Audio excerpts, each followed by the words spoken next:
Hello, मैं विष्णु त्रिवेदी आप सभी का एक बार फिर से तहे दिल से हार्दिक स्वागत करता हूं। वीडियो शुरू करने से पहले मैं आप सबसे एक अपील करूंगा कि मेरे इस चैनल को सब्सक्राइब करें और वीडियो को अंत में शेयर जरूर करें, क्योंकि मुझे भी लगना चाहिए कि आप लोगों तक मैं पहुंच पा रहा हूं कि नहीं पहुंच पा रहा हूं। चलिए शुरू करते हैं। आज का टॉपिक है जातिवाद सत्य है या कि सिर्फ एक कल्पना। क्या भारत में जातिवाद है या सिर्फ हमें 75 सालों से बेवकूफ बनाया जा रहा है? भारत में आजकल 10-20 हजार लोगों को बौद्ध धर्म स्वीकार कराया जा रहा है। उसमें सौगंध उठाई जाती है कि हम ब्रह्मा को नहीं मानेंगे, हम विष्णु को नहीं मानेंगे, हम महेश को नहीं मानेंगे। अरे भाई, तो फिर मानोगे किसको?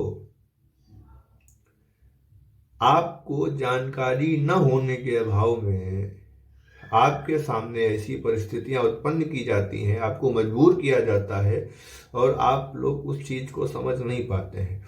बौद्ध धर्म कोई सनातन से अलग नहीं है। बुद्ध भगवान हमारे भी भगवान है जी। जिस हिंदुत्ववाद को तर्क और विज्ञान की कसौटी पे संपूर्ण जगत के सामने, संपूर्ण विश्व के सामने स्वामी श्री विवेकानंद जी ने न कि सिर्फ उसे प्रस्तुत किया बल्कि सर्वश्रेष्ठ भी साबित किया, उसे ये कुछ बौद्ध धर्म के जो अपने आप को अनुयायी समझते हैं अपनी तर्क और कुतर्क से छोटा साबित करना चाहते हैं। उस सनातन धर्म को कुतर्क के और क्षुब्ध बुद्धि से छोटा साबित करना चाहते हो। असंभव। मैं मानता हूं कि भगवान बुद्ध का जो दर्शन शास्त्र है वो वाकई महान है, लेकिन उसे समझने के लिए अहंकारी रूपी जो तुम लोगों के मन मस्तिष्क में आवरण चढ़ा हुआ है ना, उसको निकाल फेंकना अत्यंत आवश्यक है। तभी उनका जो दर्शन शास्त्र है तभी समझ में आएगा। अगला वीडियो मैं भगवान बुद्ध के बारे में बनाऊंगा। आज का टॉपिक जो है जातिवाद, इस पे मैं आपसे चर्चा करता हूं। जातिवाद, क्या भारत में सच में जातिवाद है या कि सिर्फ हमें 75 सालों से उल्लू बनाया जा रहा है, बेवकूफ बनाया जा रहा है? हमारे भारत को टुकड़े टुकड़े करने की साजिश करी जा रही है, आप लोगों को पता नहीं है।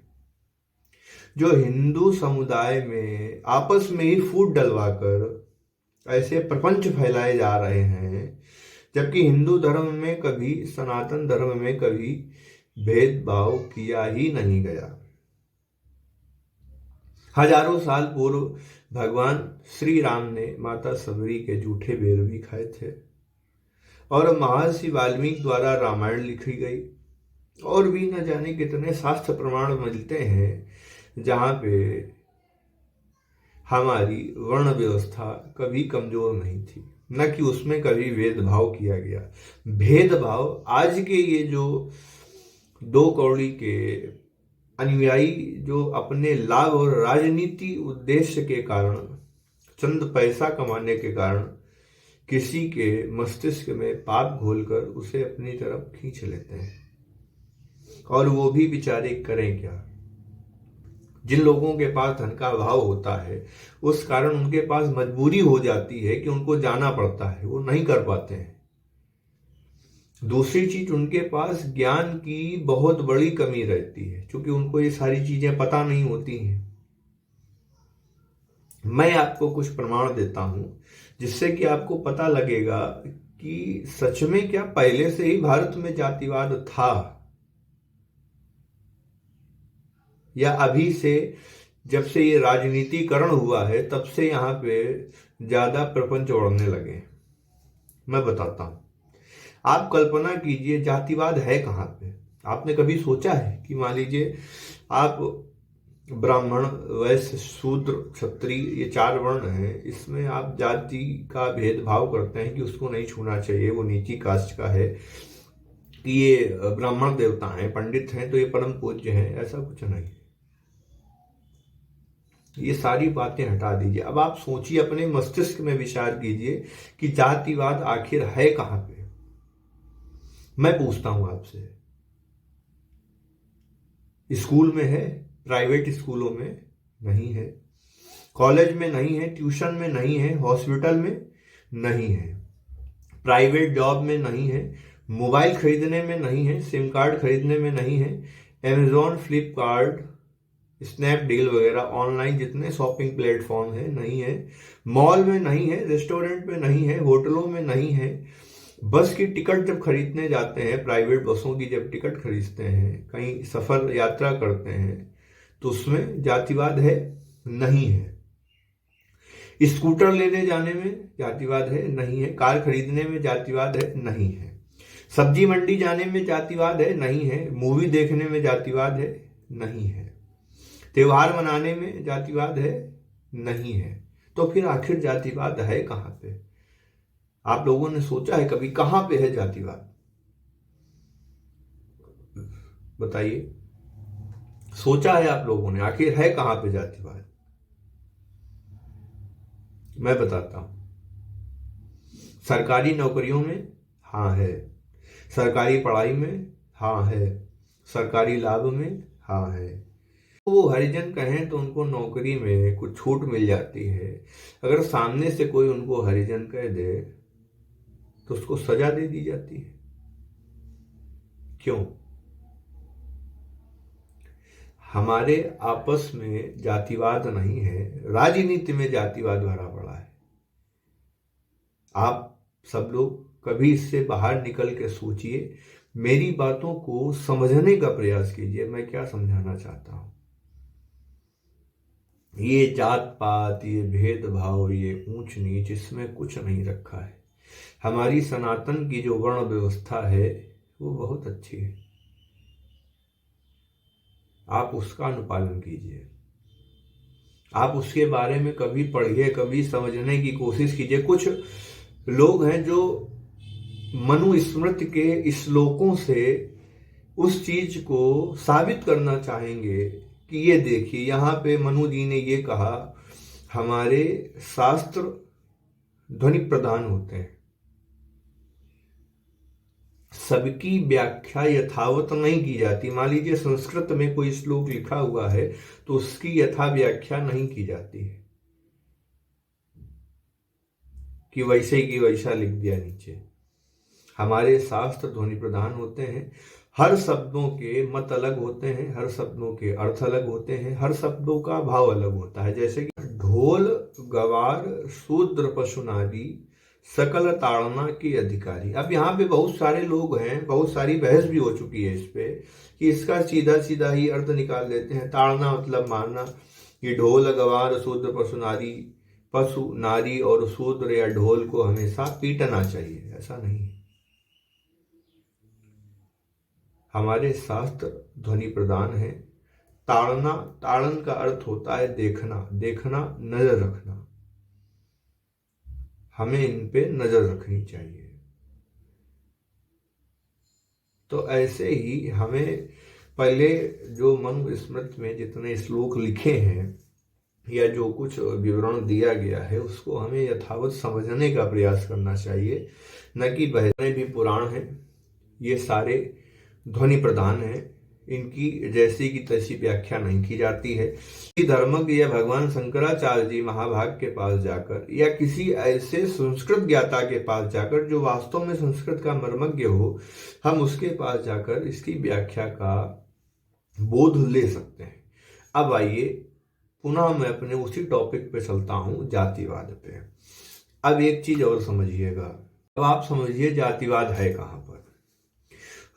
महर्षि वाल्मीकि भी दलित थे, महाभारत लिखने वाले श्री वेद व्यास जी भी दलित थे, मैया सबरी माता के भगवान राम ने जिनके जूठे वेद खाए थे वो भी मैया थे। लेकिन हमारे सनातन धर्म में कभी भेदभाव किया ही नहीं गया। ये राजनीतिकरण जब से हो गया, वो भी मैं भी आपको आगे बताऊंगा कि ये कहां से ऐसी प्रथा चलाई, कहां से ऐसे रिवाज निकल आए कि इनमें ये भेदभाव उत्पन्न होने की इतनी बड़ी साजिश रची गई। अब दूसरी बात, कुछ लोग होते हैं जो हमेशा इसी बात पे अपनी रोजी रोटी चलाते हैं, राजनीतिकरण करते हैं, कोई मुद्दा मिलता नहीं। उनके लिए मेरा एक प्रश्न है कि आप मुझे बताइए, 75 वर्ष में आप लोग बस एक ही राग अलाप के रह गए हैं। हमारे साथ भेदभाव किया जाता है, हम दलित हैं, हम अछूत हैं, हम ये हैं वो हैं, फलाना ढिमकाना, एक ही राग अलापे हुए हैं आप लोग। आरक्षण की तारीफ करने वालों से सिर्फ एक ही सवाल है, इन 75 सालों में आरक्षण से बने 75 डॉक्टर बता दीजिए जिन्होंने अपनी कोई एक दवा खोजी हो। मुझे बताइएगा, 75 सालों में बने 75 इंजीनियर ही बता दीजिएगा जिन्होंने विश्व प्रसिद्ध इमारतें बनाई हो, बताइएगा। 75 सालों में आरक्षण से बने 75 टेक्नोलॉजी के एक्सपर्ट बताइएगा जिन्होंने 75 टेक्नोलॉजी बनाई हो, बताइएगा प्लीज। 75 सालों में आरक्षण से बने 75 अर्थशास्त्री ही बता दीजिएगा। अगर कुछ भी ना आपसे हो पाए तो 75 छोड़िए, आप साथ साथ ही नाम बता दीजिए। आरक्षण के जरिए जो पढ़ा हुआ व्यक्ति होता है ना, वो क्या नाम रोशन करेगा देश का, कैसे टिकेगा वो दुनिया के 95% टैलेंट लोगों के समक्ष, कैसे टिकेगा भाई। ये आरक्षण हमें और आपको खोखला कर रहा है। मान लीजिए आरक्षण होना चाहिए तो ये भेदभाव है कि किसी एक विशेष जाति को होना चाहिए। आरक्षण होना चाहिए जो बाबा साहब ने संविधान अपना आरक्षण के लिए जो नियमावली बनाई थी उसकी अवधि रखी थी, वो अवधि कब की पूर्ण हो चुकी है। फिर भी अगर आपको देना है तो सवर्णों में भी गरीब लोग होते हैं, चारों वर्णों में भी गरीब लोग होते हैं, चाहे वो हमारे शूद्र भाई हों, चाहे ब्राह्मण भाई हों, चाहे वैश्य भाई हों या क्षत्रिय भाई हों, सब में अमीर गरीब दोनों प्रकार के लोग पाए जाते हैं। आरक्षण अगर देना है तो राशि के हिसाब से देना चाहिए, आय के हिसाब से देना चाहिए, न कि जाति के हिसाब से। तो आप सोचिएगा कि आखिर जातिवाद है कहां पे। आरक्षण सिर्फ देश का शत्रु है और कुछ नहीं। इससे हमारा देश दुनिया के सामने घुटने टेक रहा है, क्योंकि हम 50% वालों को डॉक्टर बनाते हैं और जबकि विश्व 90% वालों को हमारे 50% ज्ञानी के सामने खड़ी करती है। जब हम 50% वालों को आरक्षण देकर, कोई मान लीजिए 85-90% मार्क्स लाया है, उसको आरक्षण मिलके डॉक्टर बन गया। अब कोई प्रतिस्पर्धा होती है, कोई ऐसा टीम तैयार की जाती है जिसमें इंडिया से कोई लोग जाते हैं, डॉक्टर्स वगैरह टीम तैयार की जाती है, कोई रिसर्च के लिए जाती है, तो 50% वाले बेचारे क्या करेंगे। अब थोड़ा सा मैं पढ़ा लिखा प्रमाण दे दूं आपको कि आखिर ये सब हुआ क्या। हमारे सनातन धर्म में हजारों सालों से शूद्र भाई जो हैं हमारे मंदिरों में पूजा करते आ रहे हैं। अचानक 19वीं शताब्दी में ऐसा क्या हो जाता है कि दलितों को मंदिरों में प्रवेश से मना कर दिया जाता है। कुछ भाइयों का भी यही क्वेश्चन होता है कि वो मंदिरों में प्रवेश नहीं दिया जाता है, वो हीन भावना रखी जाती है, मंदिरों में जाने से रोका जाता है, नाना प्रकार के प्रश्न। इसका आपके पास क्या उत्तर है? तो मेरी बात सुनिए। ऐसा 18वीं शताब्दी तक होता था, लेकिन ये 19वीं शताब्दी में ऐसा क्या हो गया कि एकदम मंदिरों में दलितों का प्रवेश वर्जित हो गया।